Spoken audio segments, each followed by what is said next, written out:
Good morning students. आज हम binary operation द्विधारी संक्रिया के बारे में अध्ययन करेंगे।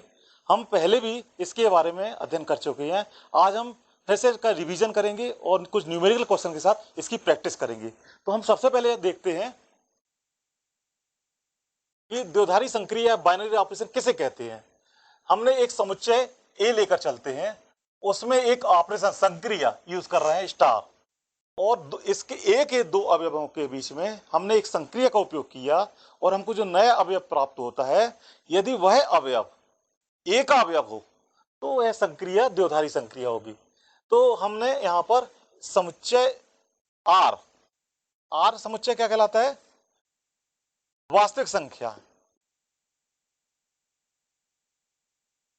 वास्तविक संख्याएं।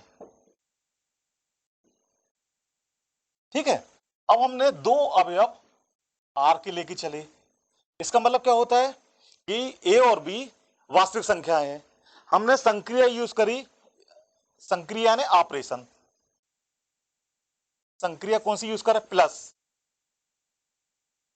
तो हम देखते हैं कि ए प्लस बी, ए प्लस बी यानी दो वास्तविक संख्याएं, उनका योग भी एक वास्तविक संख्या होगा। इसका मतलब क्या होता है? यह भी आर में है। अब यदि हमने संक्रिया गुणा यूज करते हैं, मान लो, तो क्या हो जाएगा? ए गुणित बी। तो दो संख्याएं वास्तविक संख्याएं हैं, यदि उनका गुणा करते हैं तो वह भी वास्तविक संख्या होती है। यदि यह किस में बिलोंग करेगा? आर में। इसका मतलब यहां पर क्या हो गया कि योग संक्रिया आर में बाइनरी ऑपरेशन है।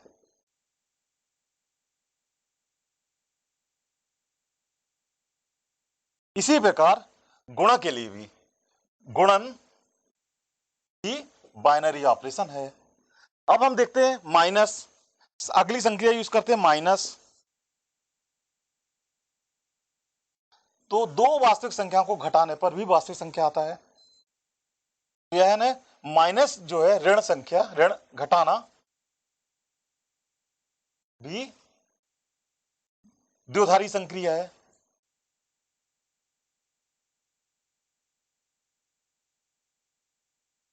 अब हम अगली संख्या भाग के बारे में देखते हैं। संक्रिया भाग, कौन सी संख्या यूज कर रहे हैं? भाग। तो यदि हमने दो संख्या ए और बी आर के लेके चलते हैं, तो ए में बी का भाग देने पर क्या आएगा?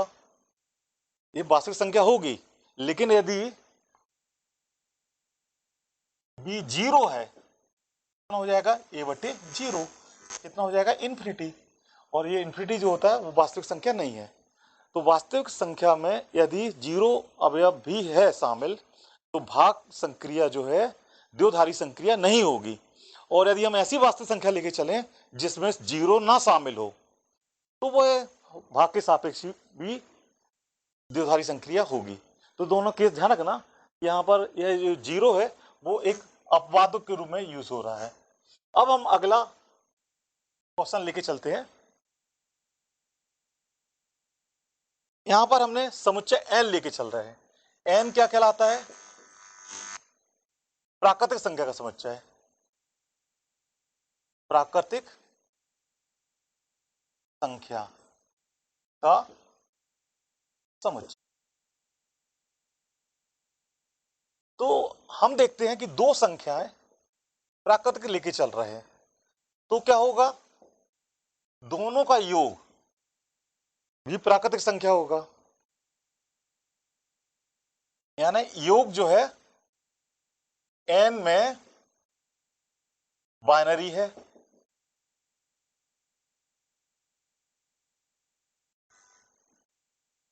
अब हम गुणा के लिए देखते हैं कि यदि ए और बी दो प्राकृतिक संख्या है तो उनका गुणनफल भी प्राकृतिक संख्या होगा। यानी गुणा भी बाइनरी ऑपरेशन है। अब हम घटाना देखते हैं। संक्रिया कौन सी यूज करें? घटाना, माइनस के लिए।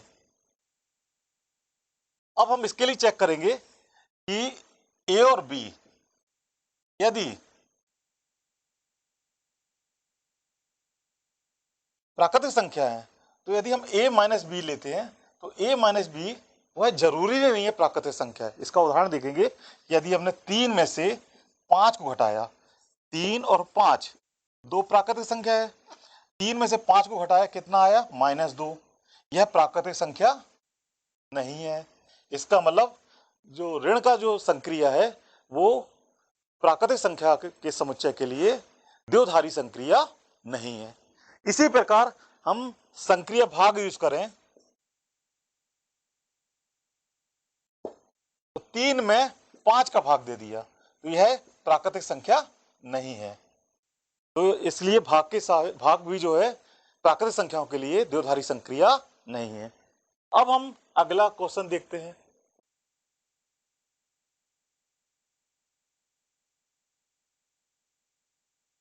हम इसमें ये देख रहे हैं कि क्रम विनिमय,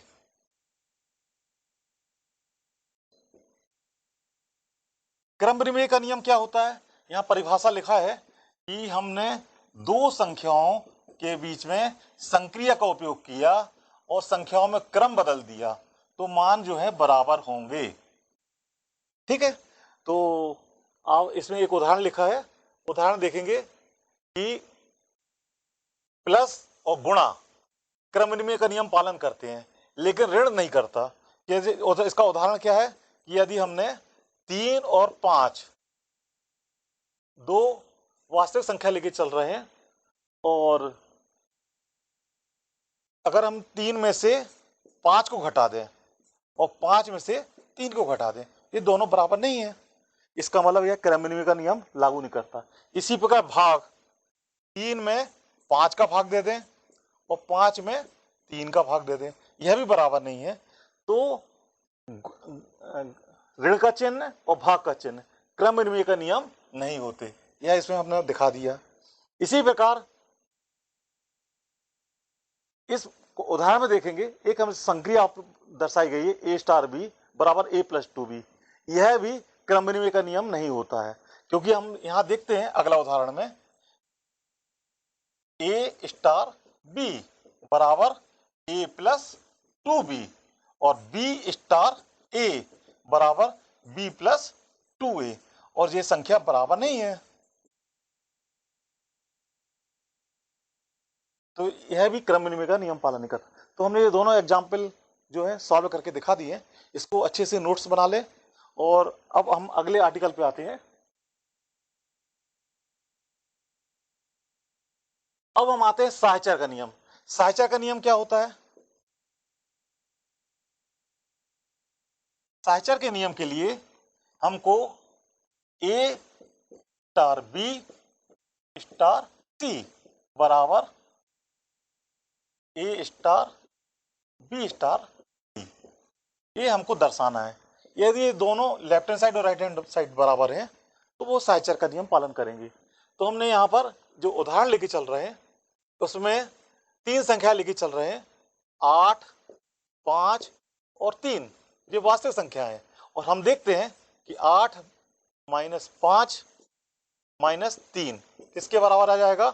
8 में से 5 गए, 3 माइनस 3 बराबर 0 और 8 माइनस 5 माइनस 3 कितना हो जाएगा, 8 माइनस 2 बराबर 6।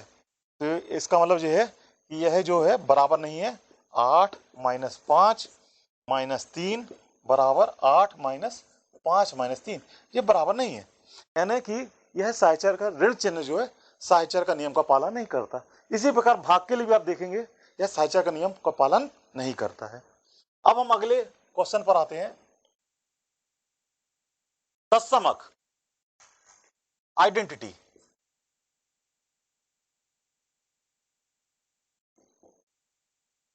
आइडेंटिटी, तो किसी भी संक्रिया के लिए आइडेंटिटी क्या होती है कि वो अगर हमने आइडेंटिटी ई मान लिया तो उसको हम ए के साथ ऑपरेट करते हैं तो हमको वही ए अवयव प्राप्त होता है। तो हम योग के लिए देखते हैं। योग के लिए,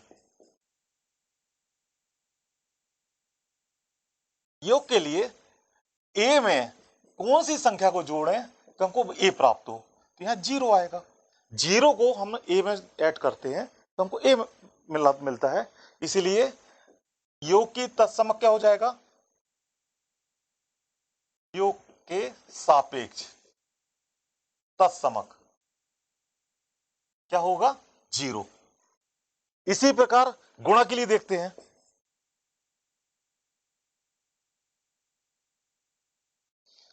गुणा में ए में क्या गुणा करें कि हमको वापस ए मिल जाए, तो स्पष्ट है कि एक, इसलिए गुणा के लिए तत्समक आइडेंटिटी क्या हो जाएगी, एक हो जाएगी। तो अलग अलग संक्रियाएं अलग अलग ऑपरेशन के लिए आइडेंटिटी एलिमेंट अलग अलग होता है।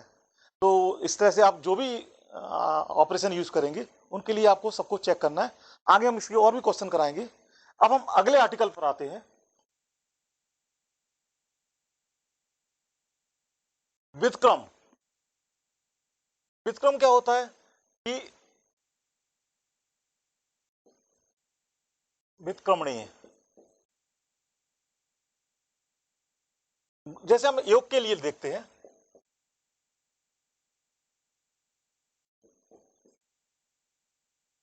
ए में क्या गुणा करें कि हमको गुणन की आइडेंटिटी प्राप्त हो जाए। ए क्या है, गुणन की आइडेंटिटी है।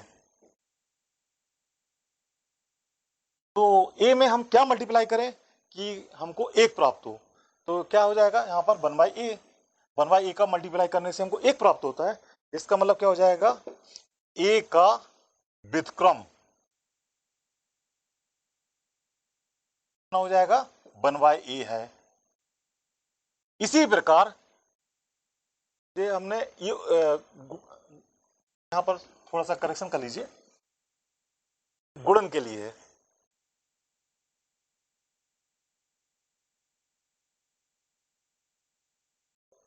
अब हम योग के लिए चेक करते हैं। योग के लिए ए में हम क्या ऐड करें जिससे हमको इसकी योग की आइडेंटिटी जीरो प्राप्त हो। जीरो क्या है, योग की आइडेंटिटी।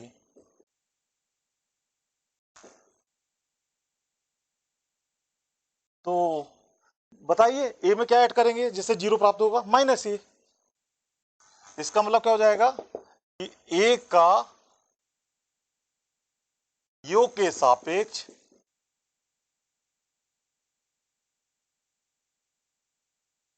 व्युत्क्रम -a, और यहां पर ए का यहां पर गुणन के सापेक्ष है जी किसके सापेक्ष है, गुणन के सापेक्ष।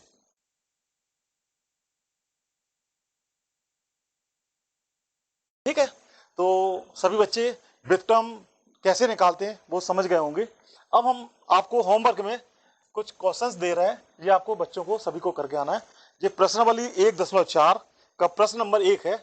इसमें क्वेश्चन है, इसमें ऑपरेशन दिए हुए हैं। इन ऑपरेशन में कौन से बाइनरी ऑपरेशन है और कौन से बाइनरी ऑपरेशन नहीं है वो हमको हल करके दिखाएंगे। क्वेश्चन नंबर 2 है, इसमें हमको कौन सी संक्रियाएं क्रमनी में और साइचर है और कौन से क्रमनी में और साइचर नहीं है वो आपको हल करके नोट्स को हमको ग्रुप में चेक कराएंगे। तो इसके आगे का क्वेश्चन ये है, इसको भी नोट कर लीजिए। ये क्वेश्चन है, सभी बच्चे नोट कर लें और इसको हल करें। Thank you.